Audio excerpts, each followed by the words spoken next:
मोठी बातमी सध्या समोर येते। मुंबईत महायुतीचा 200 जागांचा तिढा सुटलाय। अमित साटम यांनी या संदर्भातली माहिती दिली आहे। तर उर्वरित 27 जागांवर लवकरच तिढा सोडवला जाईल। दोन्ही पक्षांनी हा अतिशय महत्त्वाचा दावा केलेला आहे। तर मुंबईत महायुतीचा 200 जागांचा तिढा सुटलेला आहे। उर्वरित 27 जागांवर लवकरच तिढा सुटणार आहे। जागा वाटपाच्या संदर्भामध्ये कोणताही तिढा नाही। 227 जागा या आमच्या ठरलेल्या आहेत। महायुती 227 जागांवरती लढणार आहे। त्यामध्ये 200 जागांवरती आमचं साधारणतः एकमध्ये ऑलरेडी झालेलं आहे। पण समोरचे बाकीच्या उरलेल्या 27 जागा ज्या आहेत त्या समोरचे उमेदवार कोण येणार, कुठल्या पक्षाचे येणार, हे कॉम्बिनेशन बघून आम्ही इतर 27 जागांचा निर्णय हा करणार आहोत।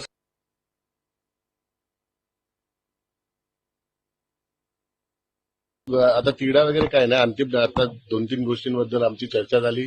निवडणुकीच्या संदर्भातली पण चर्चा झाली, प्रचाराचा नारळ फोडण्याच्या संदर्भातला, आणि जे आपले निवडणुकीचं महायुतीचं कसं हे असणार त्या संदर्भातली चर्चा झाली।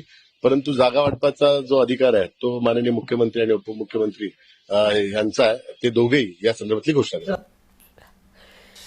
तर याच संदर्भात अधिक माहिती घेणार आहोत आमचे प्रतिनिधी शुभम उमाळे यांच्याकडून। शुभम, महायुतीचा 200 जागांचा तिढा सुटलाय, काय अधिक अपडेट?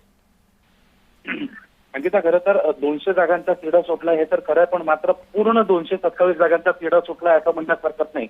पण मात्र महायुतीचे बडे नेते जे आहेत ते सध्या एका वेगळ्या प्लॅनमध्ये आहेत। एक वेगळं मॅनेजमेंट त्यांचं सुरू असताना दिसून येत आहे, ज्यामध्ये स्पष्टतः मुंबई भारतीय जनता पक्षाचे अध्यक्ष जे आहेत त्यांनी स्पष्टतः सांगितलेलं आहे की 27 जागांबद्दल जे आहे ते कॉम्बिनेशन उमेदवार जे आहेत येणार आहेत। सतत विरोधक म्हणजे ठाकरे बंधू असतील किंवा महाविकास आघाडी असेल किंवा महाआघाडी असेल, यांच्याकडे कोणते उमेदवार देण्यात येतात त्यावर 27 उमेदवार अदलाबदलीची वेळ जी आहे ती कदाचित ते शेवटच्या क्षणी घेऊन येऊ शकतात। अर्थातच जागा वाटपाचा तिढा हा महायुतीचा सुटलेला दिसून येत आहे, पण कुठेतरी एक वेगळा ऍक्शन प्लॅन जो आहे तो महायुतीचे बडे नेते, मुंबईचे नेते जे आहेत ते ठरवताना दिसून येत आहेत। अशामध्येच महाविकास आघाडी किंवा ठाकरे बंधूंची यादी जाहीर झाली किंवा उमेदवार कोण आहेत हे समजले की मग त्यांच्यासमोर महायुतीकडनं बळकट उमेदवार देणार असे 27 प्रभाग आहेत ज्या ठिकाणी असे अदलाबदल जी आहे उमेदवारांची ती होऊ शकते।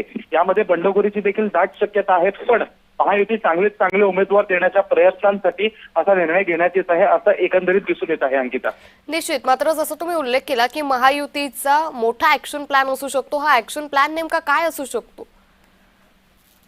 अंकिता, ऍक्शन प्लॅन हाच आहे की 200 जागांचा तिढा हा सुटलेला आहे। 27 जागा ज्या आहेत त्या 27 जागांवर ज्यावेळेस ठाकरे बंधू किंवा मग काँग्रेस असेल, राष्ट्रवादी काँग्रेस पार्टी, अजित पवार गट असेल किंवा मग शरद पवार गट असेल, ते कोणते उमेदवार देतात त्यांच्या विरोधात बळकट उमेदवार महायुती देणार, हाच आहे तो ऍक्शन प्लॅन। निश्चित, धन्यवाद शुभम आपण दिलेल्या सविस्तर माहितीसाठी।